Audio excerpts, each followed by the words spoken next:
Well, hello there and welcome once more to the Open Door Show from Property CEO. You know it's the Open Door Show as always because it says it on the screen behind me. And my name's Ritchie Clapson and it's good to have you with us. Over the next 30 minutes, we're as always going to be taking a deep dive into the world of small-scale property development. And we always are going to be talking to some of the movers and the shakers, the people out there who will give us the inside track, because that's what you want. You want to know the inside track. You don't want to just know general information. You want the inside track of what's actually happening out there in the property world. Often we'll be shining the light on anything that we think could actually be a great opportunity for developers to look at.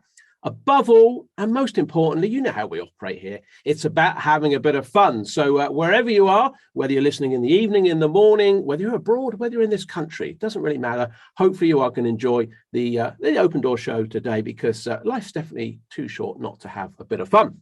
Well, today's guest, good friend of mine, known each other for some time. I mean, he's apparently got about 18 years experience, although he looks quite young, which is surprising, you know, but he's written a book as well, which I didn't actually know he could write, which is pretty good. He used to be an auction manager at one of the top London auction houses. So he's got a fairly good track record. So on today's show, we have the wonderful Jay Howard from Hammered Auctions. Jay, hello there. Good day. How are you? Thank you for having me, Richie. I'm doing well. And yourself? All good, my friend. All good. All good. Well, look, welcome to the show. Those that don't, some will know you, Jay. Some will know you from Hammered Auctions, but those that don't, perhaps you could give a bit introduction of who you are.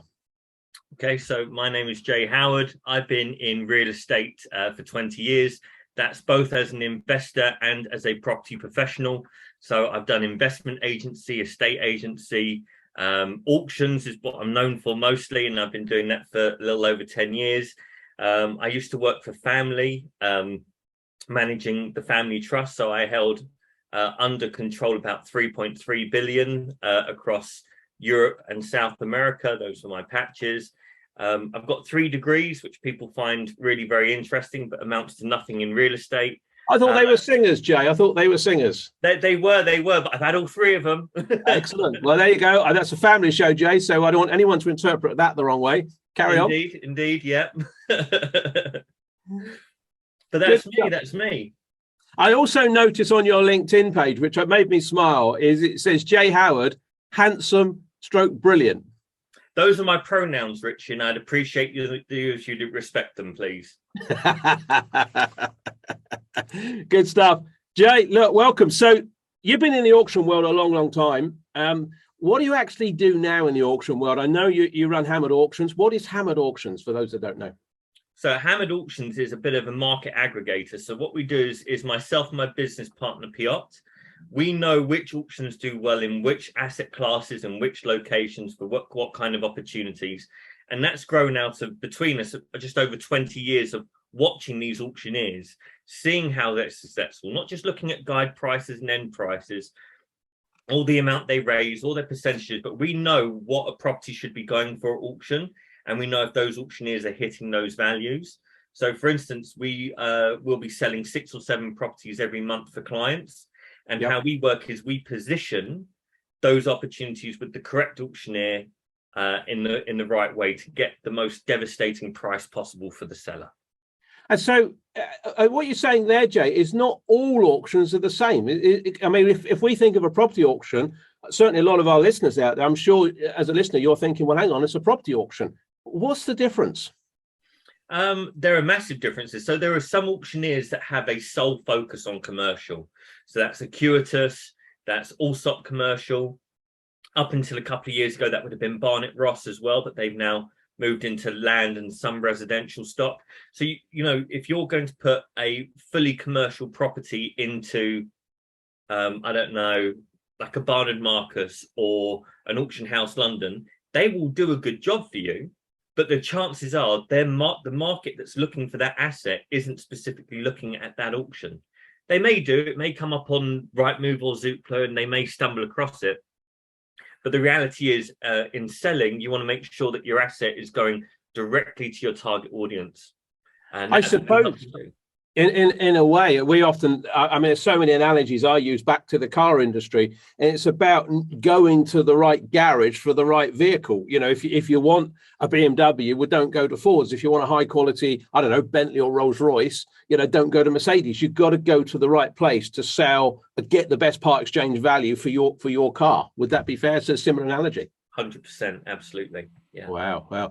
That's interesting. So that I think is a wake up call for a lot of people, and so you're one of the things you can do is take a property. If anyone out there has got a commercial property, you can take that and place it in the best auction house. And I guess the other thing then is for people searching for properties, you're going to have a lot of information. I'm going to pick your brain on it in a minute of where the best places are to look for the best commercial properties. Would that be fair? 100%. That's what we do. Excellent. Okay, I'm going to start. This is a question that I always like to ask people, and particularly I think, Jay, for something at auction. Give me 3 top tips, nice simple tips for getting the best property deals at auction. And I'm thinking particularly for developers who are looking for some commercial property they want to convert. Top 3 tips for getting the best ones. Okay, so the first tip is a bit of a labor of love. So you need to spend 3 months, that's 3 auction cycles, going through the auctions and seeing what they're selling and where they're selling. Okay, 3 months. Because you want to make sure that you're buying something that is anomalous, that isn't in the right auction. Okay. And the only way to do that is to have at least 3 to 6 months of back study of going, I've not seen them sell something like this before. They can't have an active database looking to buy it. So I'm the only one seeing it, or I'm one of a small group of people seeing it. Oh, and of course, if you just rock up at one time, you can't see that. You've got to get that at least 3 months of track record to find something which is completely out of place. 100%. And that's it. That's what you're looking for. The second step, and this one again will cause a bit of confusion for people, but pay no attention to the guide price. It's an absolute fabrication. It's a fugazi. It doesn't mean anything. Right? We've gone international, Jay. We've gone all international now. Well, I thought I'd try and impress you, you know. But the reality is the guide price is a shiny thing that's out there to attract you. So if you can ignore the shiny thing, and if that price looks ridiculous, like it's £120,000 property in Wales, it's a Betfred or something like that, it's on a 10% yield. If it's guided at 50,000, you know to ignore that property, right? Because everybody, their mother and their vicar is going to be looking to bid on that one. So how you find the good deals is you don't find the deals that look amazing. You're not looking for an amazing deal. You're not looking for something that stacks phenomenally well on the guide price. Okay. So that's an interesting one. So one could be easily tempted in by a fairly keen guide price, but what you're saying is everyone's on that. Yeah. So you need to be on something else. The amount of people that suffer from shiny penny syndrome is ridiculous at auction. Right? Wow. Don't be those people. That's rule number 2. Don't waste your time with the shiny pennies. I like it. Go back to your rule number 1 as well. And again, this just popped in my head. Things pop in my head, Jay, all the time. And I just like to tell those stories. As an analogy, back to the car industry, I remember taking my wife up to Reading one day. She wanted to go to Reading to a particular shop on a Sunday. Drove past a car garage. I think it was Honda or something like that. And they had just had all these sort of typical Honda saloons. And I actually, to tow a boat, I wanted a pickup truck. I was looking for a Mitsubishi truck. They had one on their forecourt. And I thought, that's a really odd thing to have on their forecourt. Okay. And so on the way back, I drove in. Well, obviously I Googled it and I thought that's a really good price. It was like ridiculous. It was about 10 grand below what it should have been. Went in on the way back, much to my wife's disgust. She bought some clothes. I bought a car and I bought it. It was perfect. They just didn't know what it was, didn't know how to price it. They had it as a part exchange, just wanted to get rid of it. So I got I thought actually didn't have any engine, or I thought there's going to be something. But interesting, yeah, it was completely out of place. So that just popped in my head. Okay, shiny pennies number 2. What's number 3? Number 3 is a big one. Number 3 is number 3 is a difficult one to describe because you have to actually do some research on this. Number 3 is the legal pack. Okay. Now, if you're looking at a property at auction, you want to make sure that it has a legal pack in place already. Most that don't, you know, if you register for the pack, they'll notify you when it comes in. But when you're looking at the legal pack, you need to focus on the special conditions of sale. And there are two things you need to stick out for here. One, there will be some comments in the special conditions that say, if the seller isn't the registered proprietor at the point of sale, they can give good title. Okay. That tells you that it's the trader. And you think to yourself, Jay, what's the problem with the trader? There's nothing wrong with the trader. I'm a trader, right? But what it does tell you is your chances of finance buying a property from someone who's probably owned it 3 or 4 weeks, let alone 3 to 6 months, becomes really very difficult. So my final tip is make sure it is lendable or easily lendable by trying to figure out who the seller is and what's wrong with the asset. And tell me that then, just so people know, if it's a trader who is doing some back-to-back deal to shift this thing on, why is that difficult to get finance on? There were some issues like between 2008 and 2012. I think in the height it was 2010. There was a lot of mortgage fraud. And banks are really nervous about this because they really got hoovered up on this. People were basically getting mortgages on properties that they didn't actually own, but that were in transit of being transferred from one party to another. So what banks do now is they created a safe space, a no man's land of 6 months to say, well, it's 6 months of ownership. Now we can confirm you're the owner, or that they were the owner, so we can get title from them and make sure that you're buying something that you can own. And we're securitizing it to someone who is able to actually take the benefit of it. And yeah, that's still a big problem for a lot of the high street lenders, at least. And so this 6 month period is the golden sort of time. Yeah, so most some of the trades that we work on, I'd say about 80% of the trades that we do, we call them value add trades. So that's where some kind of paperwork exercise, whether it's PD, whether it's re-gearing the lease on a commercial tenant, whether it's doing whatever we need to do to realize its full value and its full potential, that can take us 3 to 6 months. Yeah. So we tend to hold it up to 6 months for the income because it's always nice.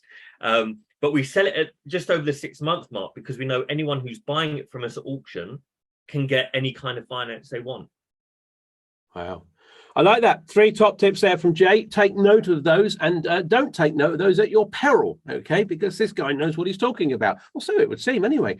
Jay, are you up for a few questions? I've got a few questions that our audiences have sent in and asked me to put them to you for today's recording. Yeah, let's do it. Let's have some fun. Okay, I've got a question here. This is from Ash. So Ash, I hope you're listening to this at some point in the future, maybe on podcast, who knows? Ash's question, Jay, is it possible to make a pre-auction offer through the auctioneer to try and secure a property before auction? It is, yes. There are quite a few caveats to that. So the first and biggest caveat is know who the seller is. For instance, if the seller is the local authority, a government body, mortgagees in possession, mortgagees not in possession, by order of receivers, probate, anyone like that who has a fiduciary duty to stakeholders, shareholders, or beneficiaries, they will come under a great deal of scrutiny if they sold it pre-auction. So they've got to demonstrate maximum value by putting it to an auction, and the market will dictate the value. So they're unlikely to do a pre-auction deal. Unlikely, and like, as you say, the convex of that is they don't want to be seen to be doing a deal at an undervalue. Even if you pay top whack, the argument can still be created 6, 10, 15 years later. None of those professionals or people want that kind of heat. So some traders will sell pre-auction, some won't.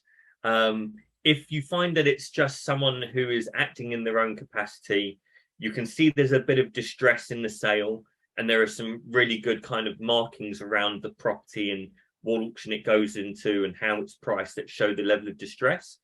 How do we try and identify, or how would one try and identify that level of distress? What are we looking for? You're looking for the asset to be re-entered into auctions consecutively, whether it's withdrawn, unsold, sold, and then relisted at a lower price. All of those kind of things are telling you that there's some distress related to the sale, and that these people are keen on getting a deal done. But it may be that the pricing is incorrect, and that is normally the case. A couple of good auctions for that are Barnard Marcus. You see a lot of repeat sales at Barnard Marcus. So if you're a beginner and you're looking to kind of see these things or look for distress, Yep. Barnard Marcus is a good kind of one. It's a very obvious one to see. And if we then see those signs of distress, that re-entering, that price reduction, then how should we, so to answer Ash's question a little bit further than what Ash has asked, how would Ash and anyone go about actually talking to who to try and get that pre-auction bid? How does that work? So most auctioneers, depending on the auctioneer, will say who is dealing with the asset. When you click on the lot details, it'll say so and so from so and so. So you just reach out to that person. If it doesn't say who specifically is dealing with it, you just call up the auctioneer and say, who is it best to speak to? I'd like to make a pre-auction offer. And simple as that, you just make a pre-auction offer. For the auctioneer, what are they looking for in terms of one's positioning? Because obviously they're looking for someone that's proceedable. Presumably you're going to have to demonstrate that you're in funds ready to go. Yeah, so I mean, the best way to position yourself with an auctioneer to buy a property prior to auction is essentially don't move too fast. They want you to move fast, but don't make an offer before the first viewing or before the legal pack, because then they know you're not a real person. They know that you've just seen something pretty shiny and you want to do a deal. It also tells them that they've got a massive deal on their hands and loads of people are going to offer, and their advice to a seller is going to be hold out, there'll be more offers, there'll be bigger money on the way. Yeah. So rule number one, don't blow your load too soon, essentially, right? Don't shoot your gun twice in one go. So make sure you wait for those bits to come through. The second thing is always start with the phone conversation and be professional and say, look, I'm going to follow up with an email. Can I take your email address? And I want to put my offer in writing. Yeah. That elevates you beyond other people. And at that stage, you don't necessarily need to put in the proof of funds or proof of finance, whichever way you operate. But if you do, remember, anything you put in that first email is going to be relayed over the phone to the seller. Yes. So you don't really need to impress the auctioneer. You need to impress upon the seller that you are legitimately in a position to do this deal. And remember, a lot of sellers at auction, their primary fear is that it's not going to sell or you're not going to perform. And they may be pending bankruptcy or they may be pending repossession, and they just need someone to perform. Would you say as well, something that we certainly advise all of our students, and obviously there's a lot of people who listen to Open Door that aren't our students, but we always say build that relationship way before you want to get into that auction and start bidding or pre-auction offering. Actually have that relationship. So in Ash's case here, have that relationship with the auctioneer. So when the auctioneer picks up the phone, they already know who you are and your credibility. Even if you're a brand new developer, you can build credibility. Even if they get that credibility out there. So the auctioneer says, hi, how you doing, Ash? Nice to speak to you. Is that a sensible thing to do? In my view, and this is maybe controversial, in my view, the only way to build a relationship with an auctioneer is to be selling stock through them. Interesting. And buying. If you're buying and selling, you go on that top tier list of people they want to be talking to and they want to be doing deals with. And so in terms of, I get that once you're in there and you're performing, you're the real deal. And there's always this chicken and egg. Okay. And the thing I always say, though, it's about, and for anyone listening to this, it's about carefully positioning yourself, because if Richard Branson or Richard Branson's office rung up and wanted to get a meeting with an auction house, they probably would take that meeting because they think, hang on a minute, Branson's moving into this space. This is a serious player. And I think the key there, Jay, is for anyone out there is to know how to build that credibility. I call it the Branson effect. How to build that credibility so that auction house will take that call. And so I guess if one could do that, you might better get in that chicken and egg situation. Yeah, I think if you want that for that approach, I think you need to call up, ask smart questions and not waste their time first, because that's what they'll appreciate. They're selling a couple of hundred properties in a single day. So as opposed to an estate agent's got 20, 30 properties in their window that will be there for 3 to 6 months, these guys, it's all compacted. So their time is valuable. I love that. Yeah. Smart questions and don't waste their time. And we all appreciate that, don't we? Okay, another question. This is a question from George. So George, I hope you're listening to this. Thank you for sending it in prior to us recording this session. He says, Is it possible, Jay, to buy at auction if the purchase funds are being drawn from a commercial lender, or will I need cash to proceed? Good question. Auction can limit quite a few people because at the point of exchange, you need to remit to the auctioneer a 10% non-refundable deposit. So in that respect, you need to have cash funds available to at least 10% of your maximum bid. Yep. And whatever your drawdown is, it is important to remember that there are time restrictions around auctions. So a standard auction exchange and completion period is 28 days. So George, if you know that you're needing a commercial drawdown, and commercial lending at the moment is a little slow, you may want to, before you bid or before you offer, just say, if I'm the winning bidder, can you give me a 6 or 8 week completion?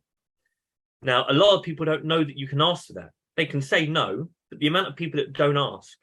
So the downside to not asking means that you may have to bridge. Yeah. Yeah. And that will have an impact on the affordability and the profitability of your deal. So just having that as an forethought is really important. Some sellers, to get a premium price, will allow a buyer or a group of buyers a longer completion period for them to get that drawdown in time, because you don't want to fail to complete at auction. That's not fun. What happens if you do fail to complete? Let's say you bid, you have your 10% cash. Okay, so George has got his 10% cash, but he's relying on commercial funds, and the commercial lender doesn't hit the 28 days. He never asked for an extension, which clearly he never got. What happens? As a standard, you'll go into your notice period. So you've got statutory notice, which is 10 days, 10 whole days, unless it's been varied by the contract. When you go out of that period, your deposit is forfeit. Following that, a couple of things can happen. One, the seller can pursue you for specific performance of the contract. That means they can take you to court and force you to do the deal. Or the judge will force you to do the deal. The alternative is that they resell the property.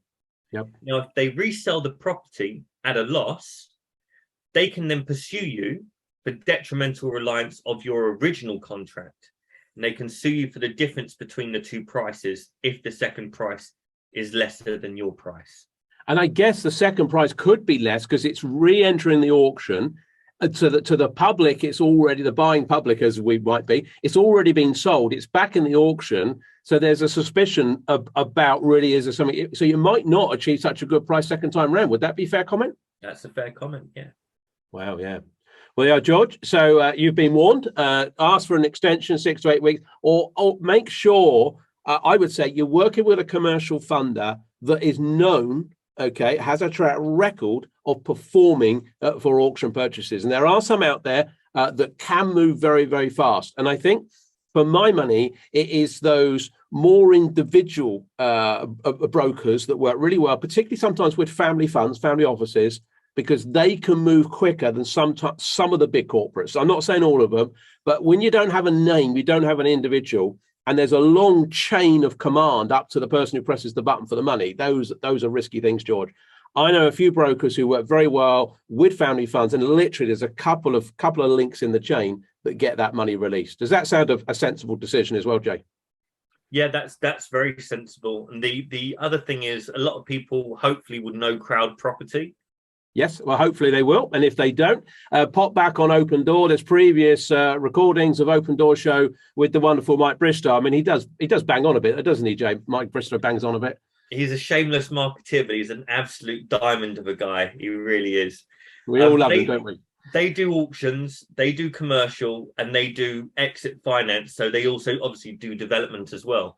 So if you're talking to them about an auction purchase, I've spoken to Andrew Hall, who is also one of the other main chaps there, lovely guy. And the way they structure it's really interesting. And they understand the auction timelines. So Good stuff. That's a very good point, Jay. I mean, Crowd Property, a lot of people will know that we are a Property CEO is now a PIN partnership company. So we work very closely with Simon Ritchie's business PIN. And of course, Simon is one of the co-founders of Crowd Property there with Mike, and brilliant organization. So yeah, that's certainly a good call to go and have a chat with them. Let's see if we can get one more question in, Jay. I've got a question here from Josh. So Josh, hello there. Josh says, what are the advantages of buying at auction compared with through an agent? Do you think you get a better deal? Oh, do you think you get a better deal? That's a difficult one. What are the advantages of auction? I would fail the marshmallow test 9 times out of 10, right? And the 10th time I win the marshmallow test, it's because I'm full up, right? Yeah. I don't like this negotiating time 6 months from like exchange completion. That's in a chain. The chain falls through. Someone dies. The building floods. And no, it's too much. It's very difficult for someone like me to be effective in the marketplace if I'm only able to do 3 or 4 deals a year. What auctions enable us to do is there are approximately anywhere between 1,000 to 1,050 properties a week being sold nationally at auction. That is like the Woolworths level of sweet shops. I'm going to see everything I want. I don't have to go to a specific agent and drum up a thing and do all this stuff. No. I can leverage an estate agent's 30 properties in the window with 300 suitable properties a month, maybe at auction.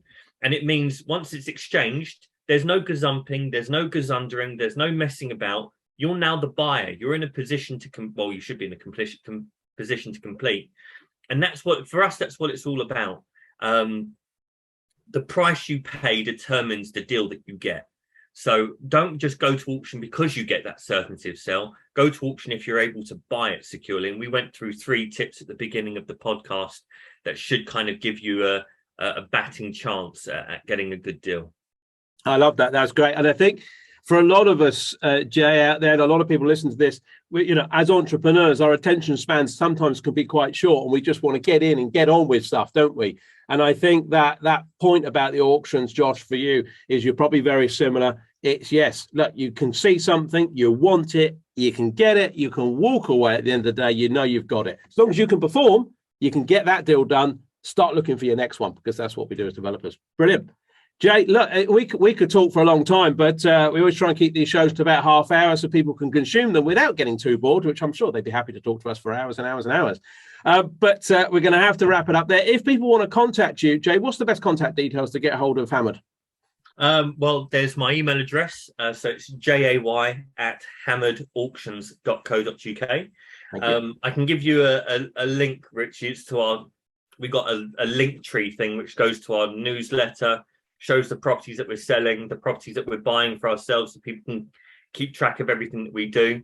If you can send that to my team, we'll put it on today's show notes. If you're listening to this on podcast, pop onto YouTube, go onto propertyCEO YouTube channel. In the show notes will be that link, so you can pick it up off of YouTube as well. Thank you for that, Jay. Brilliant. And they can speak to either yourself, Pior, and connect up with you folks. And of course, you are a prolific writer in Property Investor News, I believe, as well. Yes, it's the joy of my life. Once a month, I get to rattle on about what I don't like about the market. It's fantastic. Good stuff. So look, we're a regular contributor to that as well. So if you are interested to hear a little bit more about Jay, maybe a few rants and concerns or worries or comments of what he says about the property world, pick up a copy of Property Investor News. Jay, thank you very much. Very kind of you coming in today and recording this, and hopefully we'll get you back again soon. Love to. Thanks, Richie. Great stuff. Look, hopefully enjoyed that. I mean, what a great guest to have on. I mean, time just runs out so quickly when we do these shows. If you're new to property and you're interested to get into property, if you want to come and spend a free half day with me, I mean, what's not to like a free half day with me, then just follow this link, propertyceo.co.uk/SFR. I'll put that in the show notes as well. And you can come and spend a free half day with me for about 2 or 3 hours. And I'll tell you all about property development if you're interested. Until now, we'll see you obviously at next week's show. I'm not sure who the guest is going to be actually next week, so tune into YouTube or, of course, on podcast and see who it's going to be. Other than that, bye for now. See you soon. Bye-bye.